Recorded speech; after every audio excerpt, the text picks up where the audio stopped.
temporada, a un nuevo Deconstruyendo el Arte. El día de hoy nos toca nada más y nada menos que el genial Víctor Delfini. Justamente estoy acá en mi locación donde usualmente hago los noticieros, ¿no? El Block Hard News, y con su corona, una corona hermosa, realmente, mucho color, mucho peruanismo, ¿no?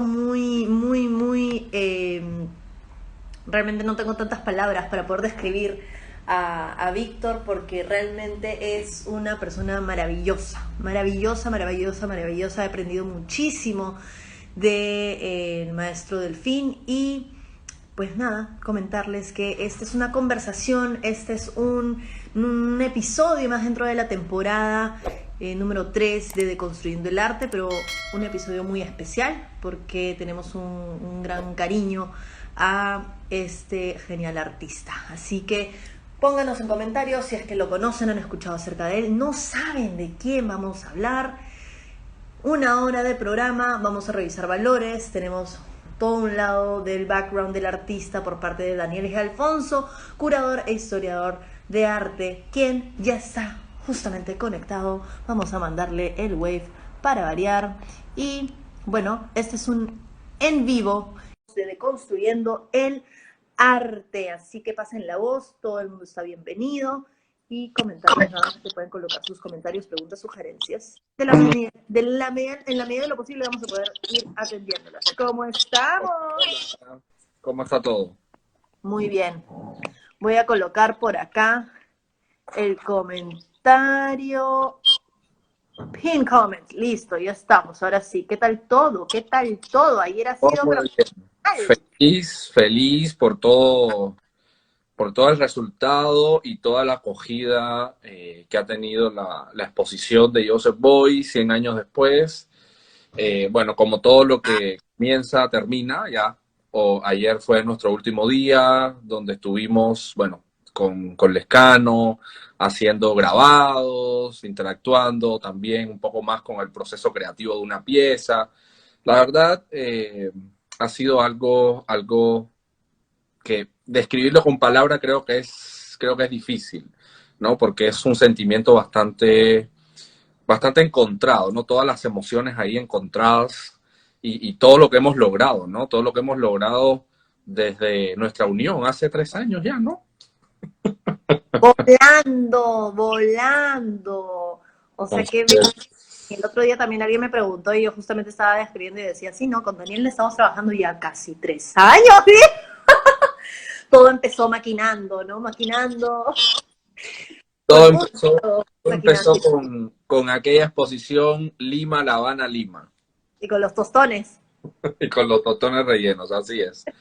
Así es, Milito. Así comenzó toda nuestra aventura y que además es una aventura imparable, una aventura que seguirá, porque incluso hasta en pandemia nos hemos reinventado y aquí estamos y lo que pensamos que iban a ser 2 o 3 sábados se ha convertido en 1 año y medio de sábados de construyendo artistas, de construyendo problemáticas y la verdad, eh, ¿qué decir? ¿Qué decir? Y además que creo que a abordar a uno de los artistas más longevos que tiene el Perú hoy en día.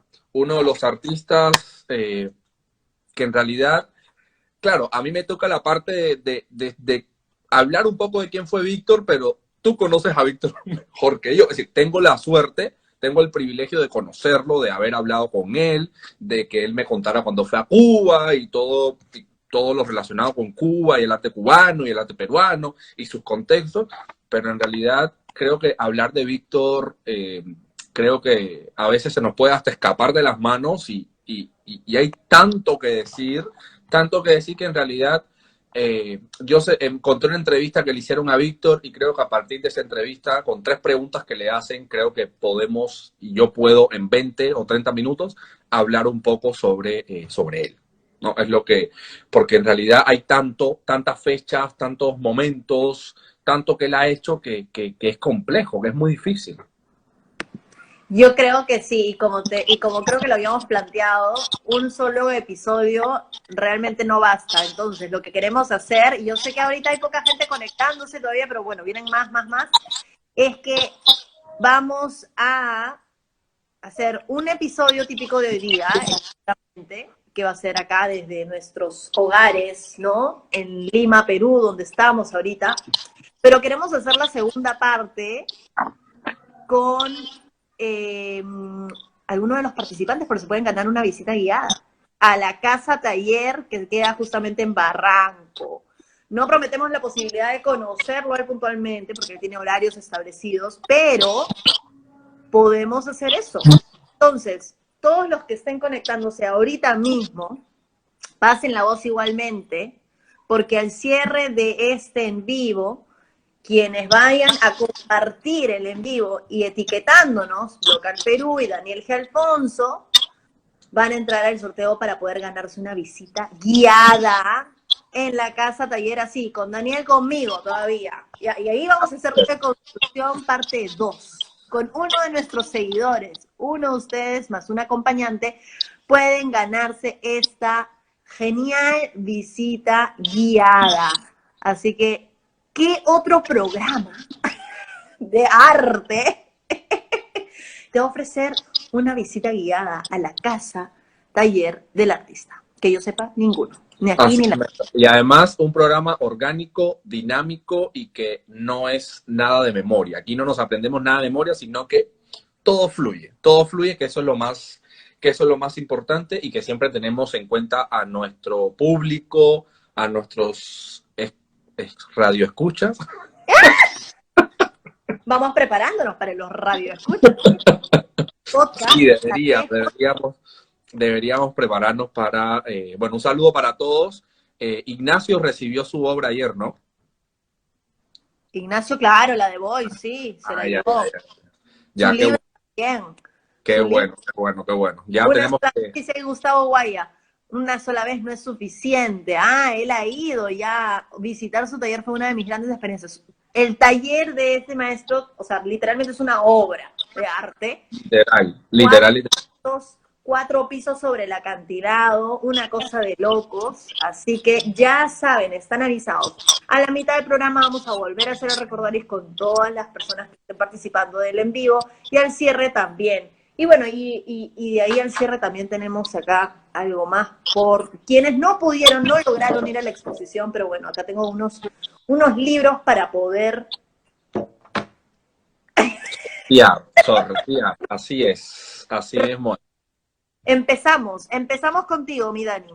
Así mismo. Bueno, yo creo que antes de ver estas preguntas que encontré en la entrevista sobre que le hacen a Víctor Delfín, que en realidad creo que fue una pregunta bastante, bueno, la entrevista era bastante abarcadora porque hablaba desde el tema de la salud, porque fue una entrevista que le hicieron a Víctor durante la pandemia, habló de salud, habló de política, pero bueno, a nosotros nos interesa cuando el periodista comienza a hablar con Víctor Delfín sobre el tema ya más vinculado con la cultura, ¿no? Con el arte. Pero sí deberíamos mencionar que Víctor Delfín nace en Lobitos, en Piura, en 1927, el 20 de diciembre de 1927. Es decir, que el 20 de diciembre del 2021, Víctor va a estar cumpliendo 94 años. Es decir, sí. Por eso al inicio habíamos dicho que es uno de los artistas más longevos que tenemos vivos actualmente en el Perú. Un artista que además es un cúmulo de conocimiento increíble.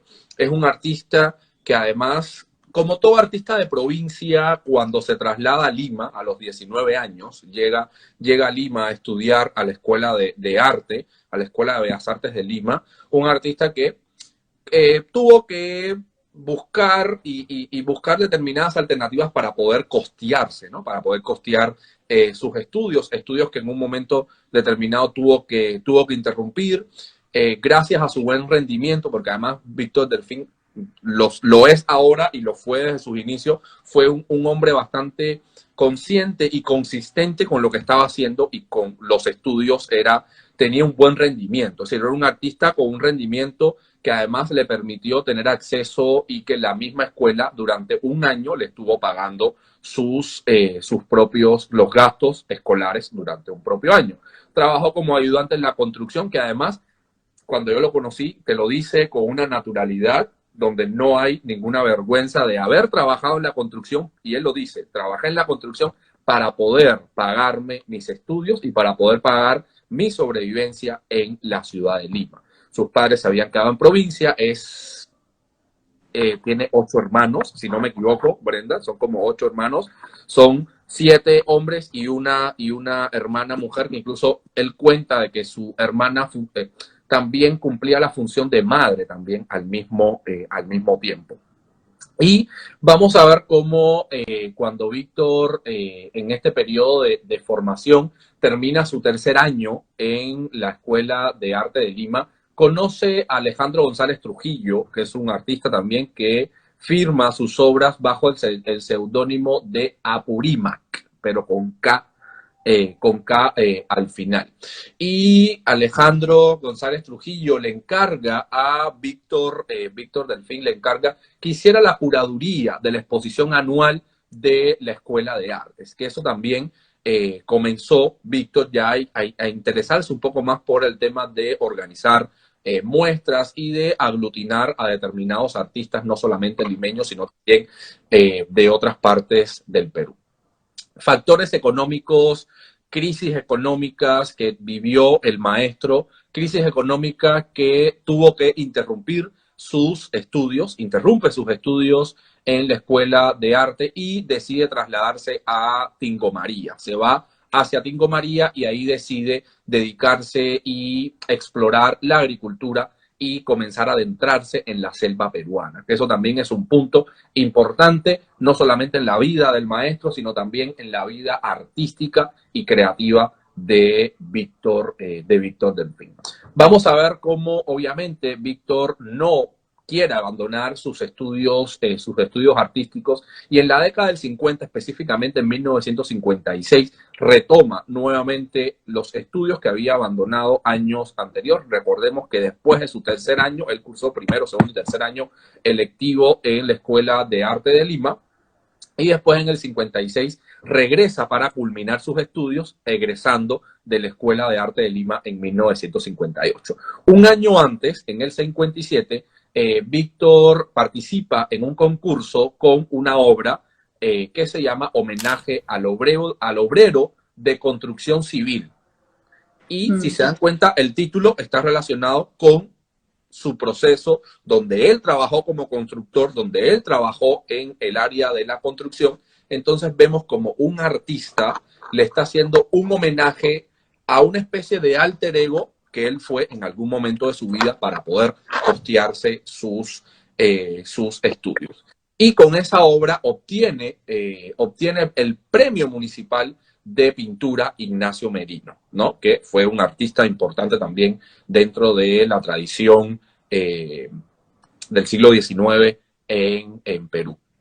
Y con ese dinero, Víctor Delfín tiene y tuvo la intención de irse a vivir a Europa. Pero Alejandro González, alias Aka Apurímac, le dice que no se vaya a Europa para que no se convierta en un artista copiador de los movimientos artísticos y estéticos europeos, sino que se adentre por todo el Perú a buscar sus raíces. Incluso esa es una de las preguntas que le hace este periodista, donde le hace la siguiente pregunta a Víctor Delfín. ¿Quién fue el artista que le indicó el norte? Y Víctor Delfín responde lo siguiente: el que más me enseñó y a poner los pies en la tierra fue Apurímac, seudónimo de Alejandro González Trujillo. Él me dijo que no vaya a Europa y le dice lo siguiente: si va, será un pintor más de la escuela francesa. Y eso fue un punto importante, porque muchos artistas les interesa ir a Europa no solamente a conocer, pero lamentablemente cuando uno va a otro país a estudiar arte, al final absorbe la estética y absorbe un lenguaje muy europeo. Y eso es lo que Alejandro González Trujillo no quería que le sucediera a Trujillo. Incluso Víctor Delfín le dice que me recomendó que conozca el Perú y le dijo, visítelo bien y usted se dará cuenta de la fuerza que hay allí. Y eso es importante, un consejo que además Víctor Delfín siguió al pie de la letra y que podemos ver reflejada toda la tradición y toda la influencia del arte peruano en la obra del maestro, en la obra de Víctor Delfín, una obra que además es multidisciplinar, porque Víctor Delfín no solamente pinta, sino también hace grabados, hace esculturas y esculturas en diversos materiales. Incluso vemos pinturas donde él incorpora el metal, incorpora otros materiales. Y la verdad, la obra de Víctor Delfín, donde quiera que uno la vea, la identifica, porque además Víctor Delfín ha logrado crear una estética muy particular y muy original. Y eso es importante. Las raíces, yo siento de que los artistas, a pesar de que pueden ir a estudiar a una academia en cualquier parte del mundo, la raíz es importante. No abandonar esa identidad de uno es lo más importante que podemos ver, no de un artista solamente, sino de un comunicador. Cuando uno comunica desde un área determinada, desde el marketing, la publicidad, el diseño, la escultura, la instalación, el performance, yo siento de que la identidad tiene que estar presente, que la identidad no puede alejarse de una tradición pictórica, y que además eso lo vemos en cada trazo suelto, en cada trazo geométrico, porque además la obra de Víctor Delfín tiene un uso de la geometría espectacular. Víctor Delfín es como un maestro geométrico figurativo, o sea, ni siquiera es un maestro geométrico abstracto, sino que es como una especie de abstracción figurativa, una especie de figuración abstractizante, podríamos decir de cierta manera, donde además incluso cada línea, cada forma geométrica nos coloca y nos muestra una forma diferente, donde además vemos el uso del color. El uso del color en la obra de Víctor es un color, peruano, es un color de la tradición artística del Perú, de la tradición del pasado prehispánico, que además nunca abandonó, que Víctor Delfín nunca abandonó y que supo reflejar muy bien en todas sus obras. Además que Brenda nos está ilustrando con toda la creación del maestro, que además es algo espectacular. Y quiero ahora comentar las otras dos preguntas que le hace este periodista a Víctor Delfín, y la siguiente pregunta también nos va a hablar un poco sobre este arraigo hacia la identidad y este arraigo hacia la tradición, porque además, ¿qué elemento más cuestionador que la identidad? ¿Quiénes somos? ¿De dónde venimos? ¿Hacia dónde vamos? Son preguntas básicas que nos debemos hacer para tratar de buscar nuestra identidad, una identidad que está en constante cambio, una identidad que está en constante búsqueda, porque a pesar de que tengamos 30 años, 40, 50, 60, 90, 100 años, ¿dónde está la identidad? ¿Dónde encontramos esa identidad? Una identidad que además Víctor Delfín supo reflejar en cada uno de sus cuadros. Y exactamente como bien nos dice Gustavo, son colores típicos de la sierra, son colores típicos de todas las culturas prehispánicas. Siento de que Víctor es como una especie de resumen, como una especie de una obra o un arte, digamos que cronológico, que nos muestra un poco esta tradición, y una tradición que no podemos perder, una tradición que debemos mantener todavía a través de la cultura, a través del arte. Y una de las preguntas que le hacen a Víctor es la siguiente: la fuerza de su arte radica en la herencia vicus, es decir, le hace específicamente referencia a una cultura prehispánica. Pero Víctor Delfín le dice lo siguiente: mire, yo me declaro públicamente neoindigenista. Y ya hemos hablado del indigenismo, hemos hablado de Sabogal y hemos hablado de Juliaco Décido, hemos hablado de los artistas que pertenecen a la corriente indigenista. Y sigue Víctor Delfín. Y eso lo digo después de conocer todos los sismos. Como todo artista, tuvo contacto con el futurismo, con el fauvismo, con el expresionismo, con el abstraccionismo, con el surrealismo, con la pintura metafísica, es decir, con todos los ismos europeos, que hay más de 60 y siguen surgiendo ismos durante toda la historia del arte. Siempre se han reído de mí y me han dicho: tú te crees el nuevo Sabogal. Eso me decían en la escuela. Y Víctor Delfín lo que dice a continuación es completamente cierto. Si bien Europa tuvo sus ismos, ¿qué ismos tuvo Latinoamérica?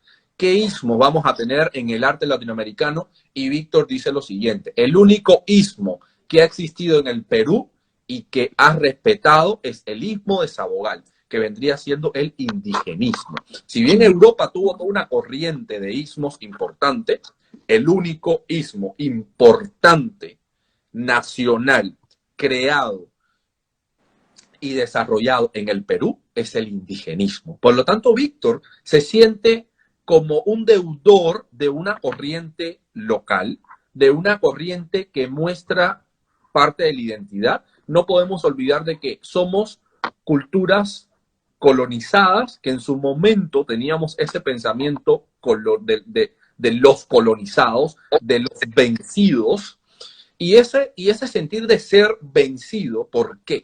¿Por qué no ser un conquistador? ¿Por qué no conquistar un terreno determinado? ¿Y por qué no conquistarlo a través de la identidad?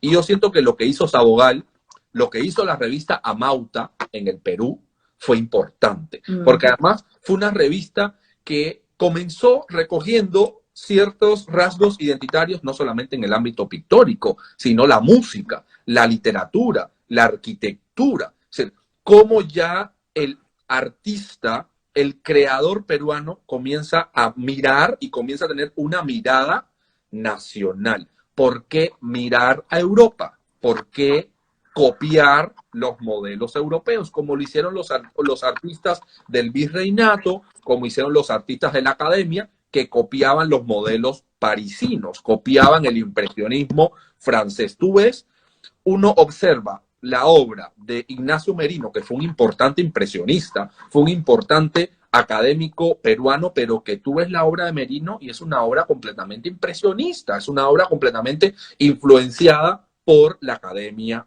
parisina, por las bellas artes de París. ¿Por qué seguir esa línea cuando hay riqueza visual, cuando tenemos una riqueza visual en el Perú? Y esa riqueza visual es lo que recoge Víctor Delfín con una especie de corriente neoindigenista. ¿Por qué no? ¿Por qué no considerarse un hijo más de Sabogal? ¿Por qué no considerarse en una especie de descendencia de toda la tradición pictórica del propio maestro Sabogal?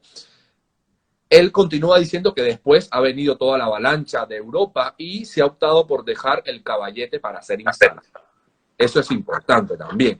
Cómo no podemos olvidar la pintura de caballete, la pintura tradicional, pero esa tradición veámosla desde el punto de vista local. Víctor Delfín, además, ha ganado muchísimos premios, ha sido director de escuelas de Bellas Artes en Puno, en Ayacucho. Los premios y las colecciones, por supuesto, eso se lo dejo y Brenda va a ejemplificar mucho mejor, porque como dije al inicio, ¿quién mejor que ella, que Brenda, para hablar también un poco del maestro, que además lleva trabajando con Víctor Delfín hace 5 años prácticamente? Brenda, creo que es como 5 años que llevas trabajando con él. Entonces, creo que has tenido un contacto y has tenido un acercamiento a un conocimiento, porque además Víctor es una enciclopedia. Víctor es el conocimiento hecho persona, el conocimiento neoindigenista, podríamos decir. Creo que Víctor, sin Víctor, creo que parte de la historia del arte del Perú no se pudiera contar. Creo que resume muy bien gran parte de toda la tradición latinoamericana. Y eso es importante. Una tradición, y los invito a revisar la revista Mauta, que si bien comenzó por acá, la revista Mauta recoge gran parte de todo el arte latinoamericano en México, en Chile, en Argentina, a pesar de que todos estos países tenían sus propias revistas, porque no podemos olvidar la influencia que tuvo el muralismo mexicano en toda Latinoamérica. E incluso la obra de Víctor Delfín tiene esta influencia de la escuela mexicana, una escuela mexicana donde tenemos a la vanguardia, a Diego, a Siqueiros, a Orozco, que son los 3 grandes muralistas que lograron expandir toda su estética a toda Latinoamérica. Esa monumentalidad en las figuras viene desde México. Tenemos la revista Claxon desde Argentina, tenemos el grupo Madi, que ya comenzó a ver un poco el arte más local y separarse un poco del arte europeo. Sí, la obra que está detrás de Brenda es de Víctor Delfín. Y la última pregunta, que sí me pareció súper interesante, y la respuesta que da Víctor es una respuesta que para mí es bastante correcta cuando el periodista le pregunta, su neoindigenismo también se encuentra en la escultura del beso que se encuentra en Miraflores. Y Víctor Delfín le responde, por supuesto, y la han criticado porque son dos cholos, son dos indígenas los que están representados en el Parque del Amor. Para la vecindad, que se supone que son gente inteligente, esa obra les parecía una barbaridad, pero sabe, es la única escultura mestiza que existe en el Perú. Y tiene toda la razón. ¿Dónde encontramos el indigenismo en otra escultura monumental? No la vemos, no la encontramos. Y nació la escultura de mis raíces. Y es más, el hombre tiene mi propio rostro, es como un autorretrato. Y él termina diciendo lo siguiente, yo no soy griego, soy cholo, y se los he dicho. Y es la realidad. El artista griego tiene una obra idealizada perfecta porque ellos buscan la belleza, pero la belleza del Perú está no solamente en la zona de Lima, la belleza del Perú está en la sierra, está en la selva, está en la costa y está en todas partes. ¿Y por qué no hacer una escultura que además habla del peruano, habla de la identidad y más allá de las protestas que haya tenido, como todo el arte? La gente, hasta uno como gestor cultural, como historiador del arte, como curador, como crítico, uno es inconforme.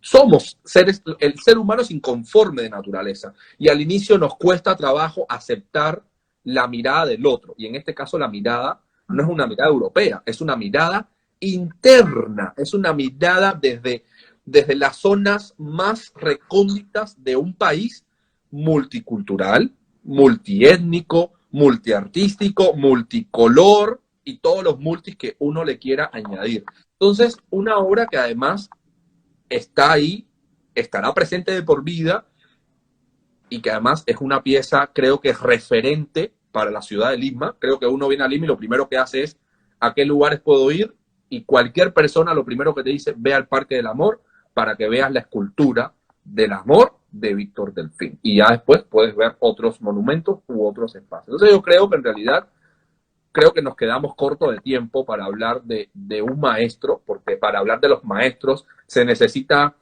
una trilogía, literal, una trilogía de construcción para poder hablar de un artista que además no solamente colocó a Perú en lo alto a nivel artístico, sino que también como gestor cultural, como embajador de la cultura también fue importante. Entonces, ha obtenido premios por disímiles exposiciones, por disímiles piezas. El propio Beso del Amor también fue criticado, pero ahora es un monumento patrimonio de la cultura peruana. Entonces, en realidad vemos cómo es un artista que ejerció y sigue ejerciendo influencia en todo el desarrollo del arte peruano contemporáneo. Muchos artistas hoy en día, y los invito a todos los artistas que estén conectados con nosotros, revisen la obra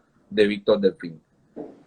Vean, analicen, entiendan, reflexionen. Yo pienso que más que analizar, siento de que el arte tiene que ser un factor para reflexionar, como hacemos nosotros acá. Nosotros comentamos y reflexionamos con todos ustedes, y reflexionamos en torno a determinados fenómenos. De Víctor hay mucho que decir, de Víctor hay más para decir. Tenemos una hora y tampoco queremos robarle mucho tiempo de su almuerzo, los sábados, obviamente. Y creo que Brenda, yo por mi parte hablé, creo que elementos importantes para entender a Víctor, entender su estética, pero siento de que sí necesitamos también conocer un poco de los premios, un poco de galerías que tienen obra de Víctor Delfín y los valores, porque además son valores que oscilan desde un precio accesible hasta precios ya para museos, para galerías, coleccionistas, etcétera, etcétera. Sí, no, gracias por toda esa información, Dani, porque de hecho que nutre mucho más, inclusive en contraste con lo que he podido conocer, sintetiza de alguna u otra forma también lo que se conoce, ¿no? Y brevemente, porque realmente tiene él más como cerca de 80 años dentro del medio artístico, ¿no? Local. Entonces, condensar eso es bien complicado. Creo que es una buena y actualizada entrevista, ¿no? Que le han hecho y has cogido bien ese extracto para poder acercar un poco a quienes se están conectando, quienes están conectados justamente acerca de la obra de Víctor Delfín, ¿no? En lo personal, creo que sí, efectivamente, él es alguien quien siempre planea o plantea una cercanía, digamos, como para poder trazar que junto con artistas emergentes, con gente que no está involucrada con el arte, junto con, digamos, abriendo sus puertas, ¿no? Esa cercanía, esa humildad se ve reflejada en todo momento, ¿no? Creo que eso es importante traerlo dentro del equipo, que quienes tengan el placer de haber conversado siquiera con él, pueden entender y comprender esto que realmente les estoy mencionando, ¿no? En la obra, así mismo, también se ve reflejada estas líneas, ¿no? Estos colores, que es lo que nos estaba comentando Daniel, que hablan, tratan, conversan acerca de el Perú profundo, ¿no? Y justamente es por la referencia que mencionaba Dani de ese momento crucial y vital de antes de irse hacia Europa, ¿no? Conocer primero dónde se encontraba. Y eso es algo vital que creo que genera en la línea, porque ¿qué hubiera pasado? Hubiera sucedido lo mismo, ¿no? Un poco, hubiéramos visto trazos tal vez no tan, me atrevo a decir, folclóricos, ¿no? Tan oriundos, ¿no? Del Perú profundo, ¿no? Como lo que les estoy mencionando, estos colores que hemos estado viendo, o sea, acá nomás, o sea, los colores que reflejan dentro de la corona se llama la corona de la fortuna, esos colores, ¿no? Usualmente no los ven en obras de artistas más o menos de la misma promoción, ¿no? Promoción, digamos, de Bellas Artes, que se llamó como la famosa promoción de oro, ¿no? Creo que ese momento que genera esta disrupción en la carrera artística de Víctor Delfín es lo que genera justamente que se reconozca y vuelca en toda la obra de que es lo que vemos, ¿no? En pintura, en escultura, hasta en tela. Yo me acuerdo la primera vez que fui a la casa, taller, yo vi un tipo de tejido, ¿no? Como si fueran estas mantas cusqueñas, chiquito, y habían dos conchitas de conchas parmesanas del Cantarrana, creo que eran, por ahí me contó, y con un par de bolitas de bronce y una pincelada. Y era un búho. Yo dije, ¿pero qué es esto? Y aparte un búho y todos los animales que él representa, que a mí me encantan porque tienes como que el que es más bestia, ¿no? Como el toro, ¿no? Ese lo encuentran acá como obra pública, acá en Lima. Tienen después, bueno, los famosos caballos, ¿no? Un animal un poco más domesticable, ¿no? Una bestia un poco más domesticada, pero igual muy salvaje, ¿no? Con mucha fuerza, ¿no? Con mucho fuego, mucho poder. Y luego tienes las aves, ¿no? A lo largo de los últimos, ¿qué será? Unos 10, 12 años, él se sintió muy involucrado, muy cercano al animal como ave por la liberación, ¿no? Y los peces también, claro. La parte marina, bueno, eso viene ya por otro lado también porque él es de Lobitos, ¿no? Playas vírgenes, allá, cómo el sol reflejaba sobre la arena y brillaba como oro. Y ven en la obra del maestro, ven estos cobres, estos naranjas, estos bronces, estos brillos, ¿no? Entonces, ese mix media que también te genera, la gente solamente cree, y esto es una pena pero por eso hacemos estos programas, es porque solamente lo identifican como escultor por el Parque del Amor. Pero en realidad es mucho más. O sea, es un artista multidisciplinario. Es alguien que, aparte que genera disrupción, siempre está, bueno, y quienes sepan igualmente, siempre está como que muy activo creando Pura, obra. pura poesía, como dice Renzo, pura poesía es la obra de Víctor. Literal, literal. Yo después de, miren, 5 años que trabajo con el maestro, cada vez que voy allá descubro algo nuevo. Y si es que se encuentra justamente ahí creando y viendo, un día lo encuentro con las dos manos haciendo en una de las mesas practicando dibujo, practicando color con el óleo pastel a una mano y en la otra también. Y me dijo, Brenda, estoy creando una sinfonía a dos manos. Y yo dije, más de 90 años, o sea, es como que yo hasta, y me dijo, recuerdo esto, yo hasta mi último respiro no voy a dejar la brocha. No, Entonces, escucha, mira, ahora que mencionas esto, en la entrevista que estaba terminando de leer, el periodista le dice, ¿y no tiene miedo al fin? Y él le dice, no, si esta tarde viene la parca y me dice, vamos, yo les digo, chao, muchas gracias, le ha pasado muy bien y listo. No tiene miedo. Es un artista que, como bien dices, claro, yo siento igual, hasta el último minuto de su vida, él va a estar pintando. es que es una cosa que es como respirar. Y esto es algo que lo compartimos igualmente con artistas dentro de su promoción, o sea, de los 85 para arriba. Y la fuerza que tiene es una cosa alucinante. O sea, cada vez que tenemos el tiempo, la chance, y va y está ahí ya para empezar a pintar, ¿no? 7 de la noche sube. Pues tiene en la mañana y después descansa en la tarde y después sale en la noche.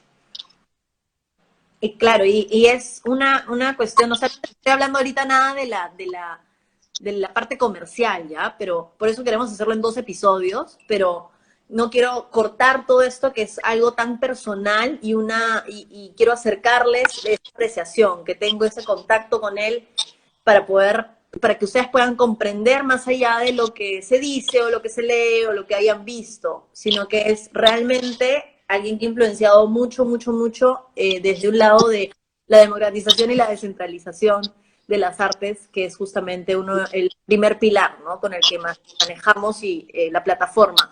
Entonces, creo que si ustedes son artistas y están mirando hacia afuera, o sea, ¿qué cosa es lo que está sucediendo, claro, afuera?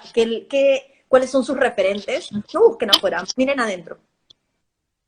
Porque realmente talento tenemos hasta decir basta. Y de muchas generaciones.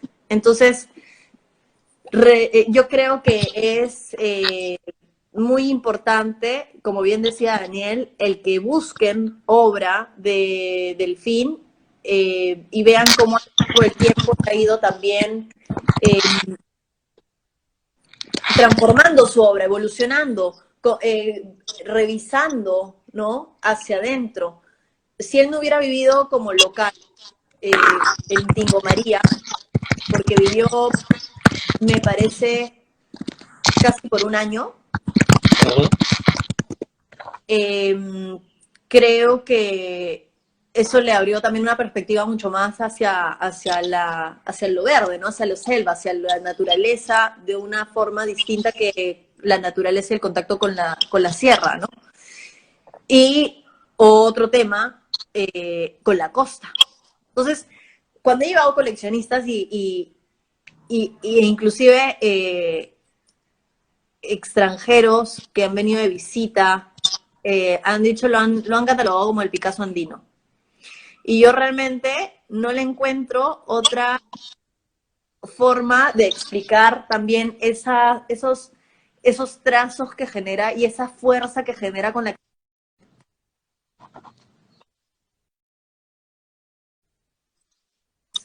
esa fuerza que él mismo también quiere impartir y compartir con el resto, ¿no?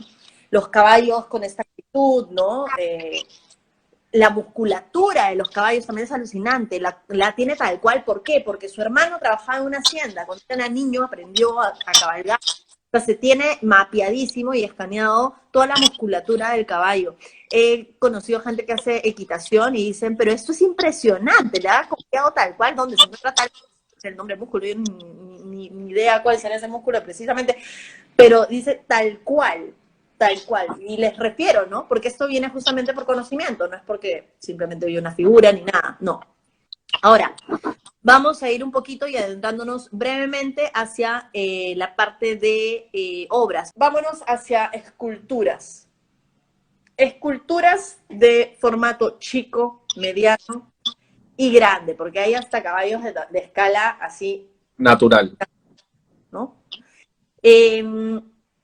Me fascina y yo me enamoré realmente de la escultura con metal. Y la referencia viene de que efectivamente el maestro ha trabajado en construcción, pero también su padre trabajó en construcción, estuvo rodeado de metal, estuvo rodeado de cómo es que el metal se transformaba y se reciclaba. Y eso es lo que también ustedes pueden ver en diferentes obras de Víctor Delfín. Los peces usando barras de construcción para los labios, inclusive las botellas, ¿no? Usando parte de la base, ¿no? Para hacer unos murales. Los tecles de barcos para hacer un racimo de uvas con piedras.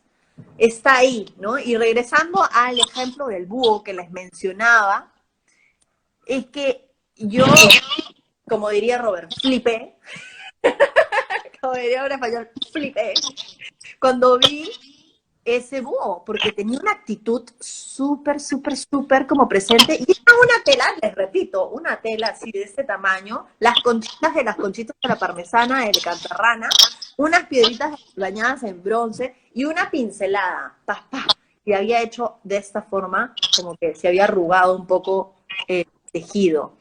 Y una cosa alucinante. Entonces yo voy y pregunto, ¿y cómo así dice esto? Es que estaba ahí, tenía que sacarlo simplemente. Estaba ahí, o sea, lo visualizó y simplemente lo pulió y lo sacó, ¿no? Y luego, justo Liliana nos está comentando, creo que me mandó hace un ratito el comentario, cuando Guayasamín vino al Perú, creo, en su última visita fue de visita a Bellas Artes con Víctor Delfín. En esa época yo era estudiante y ¡oh, qué lindo recuerdo! Sí, y si van allá a Ecuador, a la casa Guayasamín, van a encontrar un caballo en la entrada en el jardín, un caballo de construido, y dice BD de Víctor Delfín. Ellos fueron muy amigos, muy estudiantes.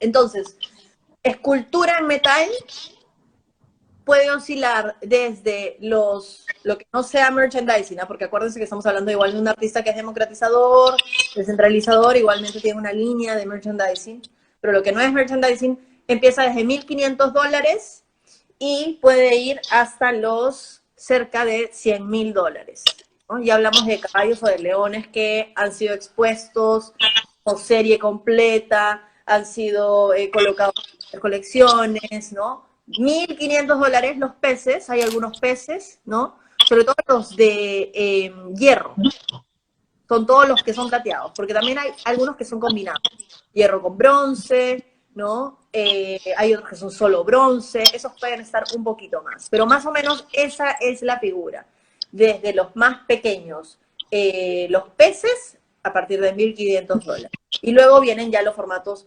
medianos, ¿no? Dependiendo si es que hay con madera. Hace un momento les mostré un ave preciosa en madera con bronce, que eso sí pueden estar ya en 5 cifras, a los $15,000 aproximadamente. Participó en subasta, sí, pero en los años 80, en Sotheby's, Nueva York, si mal no recuerdo, y bueno, premios, en realidad voy a tener que hacer una selección, porque premios ha tenido muchos premios. Realmente queda muy corto el programa para poder estar esperando acerca de exposiciones, porque tiene un montón de exposiciones, inclusive, porque voy a comentarlo igualmente abiertamente, él no trabajó con una representación exclusiva jamás. ¿Por qué? Porque finalmente lo que quería y decía es que el arte es para el pueblo, y es del pueblo. Y él inclusive, en vez de, bueno, hizo acá el Parque del Amor, en el episodio que estaremos por allá en la casa taller les voy a hablar y les voy a compartir acerca de cómo es que se creó ese proyecto del Parque del Amor, y la sección de obras públicas, porque nuevamente en una hora es demasiado corto. Bueno, terminando con este primer episodio de Víctor Delfín, nuevamente, he hecho un breve resumen, ¿no? Un caramelito así para que la gente pueda comprender de qué estamos hablando, de qué bagaje. Pónganos a ver si es que ya habían escuchado de este gran artista o no. ¿Habían ido siquiera a la escultura del beso? Miraflores realmente está bastante regada con múltiples esculturas, la mayoría de artistas masculinos, pero, y no es todos, ¿no? Pero, bueno, hay algo por trabajar, así que, puntos suspensivos. Venimos con más información. Vamos entonces con premios al maestro Víctor Delfín. Bueno, participación en la Declaración de los Derechos Humanos en el 98 en el Palais de Chaillot en París. No sé si lo pronuncié bien. Acá el francés. Palais de Chaillot. Palais de Chaillot. En París. ¿Clases de francés? Acá también. Fue premiado por el gobierno ecuatoriano en el 2000, por el gobierno peruano con el gran mandador en el 2001 y por el gobierno chileno en el 2002. O sea, estamos hablando acá realmente, y esto es algo que quería dejárselos así para que duerman con la almohada, para que lo coman con el tenedor, para que lo mastiquen bien figurativamente. Oye, me encanta tu polo, así estilo Picasso. Caramba, pero espera, no me cortes mi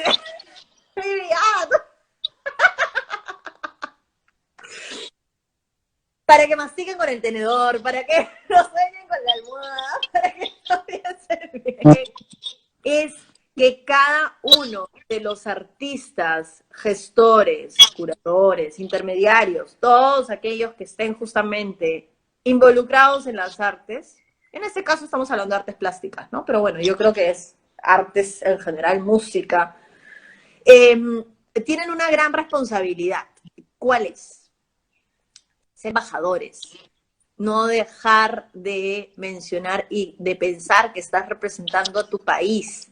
De poder llevar y compartir este gran, como decía Daniel, en el caso de Delfín, este gran acervo, ¿no? Este gran legado, ¿no? que nos está dejando para las siguientes generaciones. Esta responsabilidad, es una responsabilidad realmente, ¿no? Entonces tenemos que ver un poquito más afuera del yo y compartir, ¿no? ¿De dónde viene? ¿De qué viene esa palabra? De partirse uno mismo, ¿no? De tu propio centro, de poder compartirlo con el resto, ¿no? Hacer un chispazo y que haya un movimiento, ¿no? Eso es lo que yo le doy a Víctor Delfín realmente como un gran personaje, un gran ser humano en quien compartió, quien sigue compartiéndose con mucha humildad y a través de las obras, pero decanta en las obras, porque las obras es como para él pintar, cortó la batería, es como respirar. Pintar, crear, es como respirar. Entonces, creo que eso es algo vital, que no quiero que se me pase el programa, el primer episodio de dos que le vamos a dedicar a Víctor Delfín, por la información que tenemos, ¿no? Y en lo personal, cómo es que tenemos que acercarnos hacia su obra, comprender de una forma más allá de lo que se diga, más allá de lo que se haya podido ver, más allá de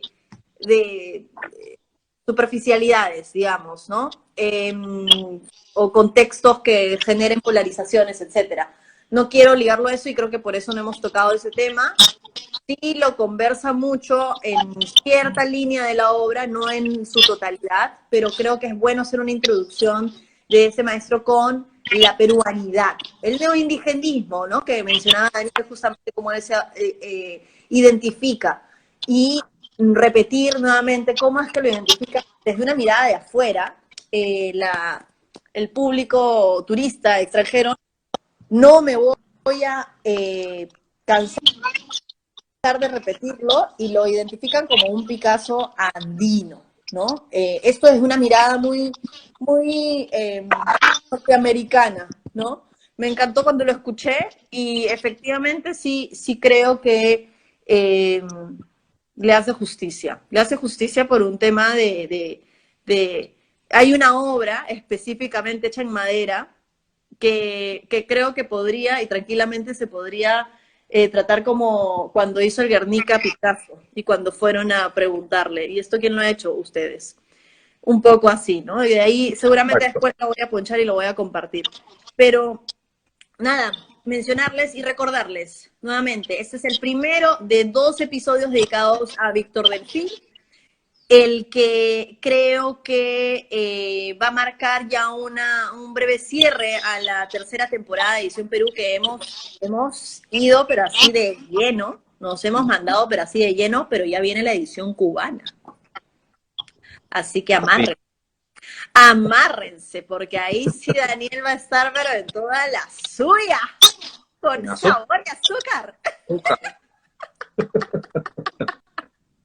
Ay, ay, ay. Y bueno, esperar que les haya gustado, recordarles, ¿cuántas horas les quedan? Menos de 12 horas, pues, ¿no? Sí.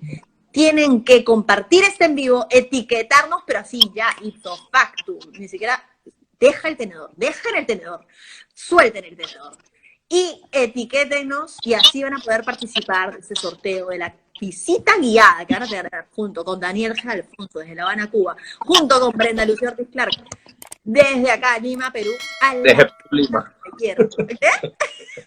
Desde La Habana, Cuba, desde Lima, Perú. Y Lima, Perú. Quiero decir, a la casa taller de Víctor Delfín. 4 pisos sobre el acantilado, una obra maestra realmente, toda la casa. Así que yo que ustedes no la pienso más, compártanos. Así es. Bueno, nos vemos, Dani. Nos vemos en un ratito. Llévame unos cuantos catálogos, porfis. Te llevo, listo. Y cuídense mucho. Ya estén atentos a los posts, porque vamos a estar regalando los últimos libros que nos quedan. Así que nos vemos pronto. Ya saben, Perú al mundo. Chao, chao.